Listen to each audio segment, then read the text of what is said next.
All right, so we're going to talk about polynomial long division today. You guys are going to need to be doing some of these, practice one of these problems and kind of get this started. Polynomial long division helps us find factors when the degree is greater than 2. So we're all pretty comfortable with factoring this, right?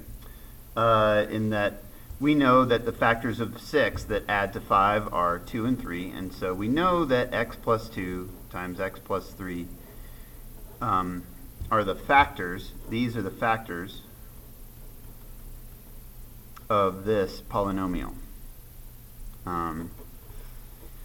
So now sometimes it gets a little bit harder, but we're going to practice with this one on how long division works. Okay? So the way the problems will present themselves will be like this. It'll give you this, x plus 5 over x plus, and then it'll put it over, let's pick one of these factors, let's say x plus 2. Okay? And so what we're going to do is set it up just like the old school long division problems, just like you were practicing the other night in class at the end. And we'll say x plus 2 right there. Okay? Now, what you do is you look at the first term and this first term. So what do I need to multiply this by to make it equal this? Well, that would just be x. Now, I have to distribute this into both parts. So I say x times x is x squared. X times 2 is 2x. Now, just like in division, I'm going to subtract this. So which is going to flip the signs on both of those, and x squared minus x is 0. 3 minus 2x is 3x. And then I bring this guy down, plus 6. Now we go back over here, and we say, all right, well, what do I have to multiply this by to make it equal 3x? And I would say, well, positive 3. 3 times x is 3x. 3 times 2 is plus 6. And when I subtract those, then I get no remainder.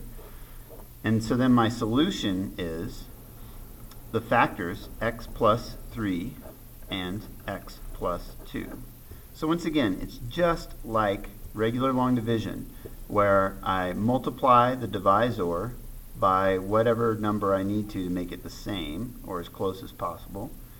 And then I do that to both parts. And then I subtract them.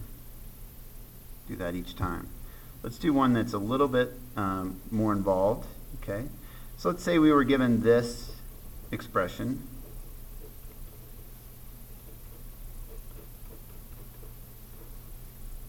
Okay. And we were being asked to divide it by x plus 3. So in essence, we know that x plus 3 is a factor of this, right? And we want to find out what the other possible factors are. So once again, we are going to set it up just like an old school division problem. We have the little divisor bar, and then we put this guy in here.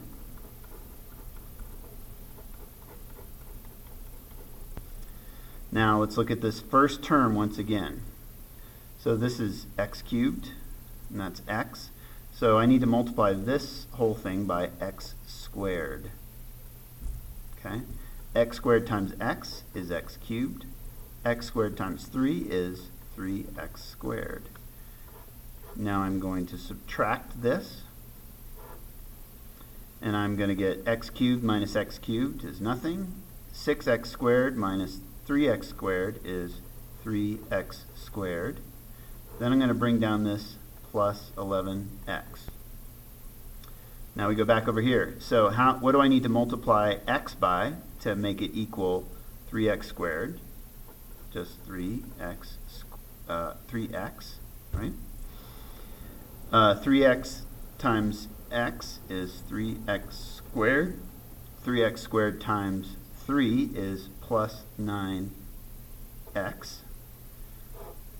Then I'm going to subtract it.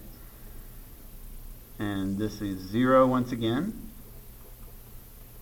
And this is 2x. Then I bring down my last term. What do I need to multiply x by to make it equal 2x? Well, that's just 2. And 2 times x is 2x.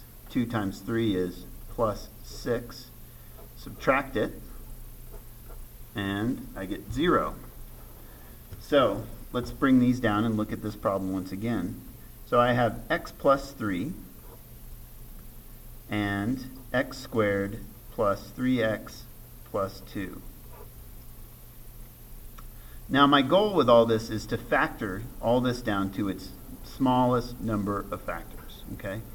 So all of a sudden this looks pretty familiar, right? I've got a cubic trinomial. The factors of 2 that add to 3 are x plus 2 and x plus 1. And I bring this factor down once again. So the factored form of this polynomial, x cubed plus 6x squared plus 11x plus 6, this is the factored form of this. And remember that we're trying to find these factored forms because if we were to graph this polynomial, we now know that it would have zeros at -3, -2, and -1. It's cubic, right? And let's see what we got here. -1, 2, 3. And it's positive cubic, so it would look something like this. And we know that because of our factored form. And so polynomial long division helps us factor when the degree is greater than 2, as in this example here. My degree is greater than 2, and I want to factor it. And this is how the problems will present themselves. I would also encourage you to look at other sources online, but this is the general pattern.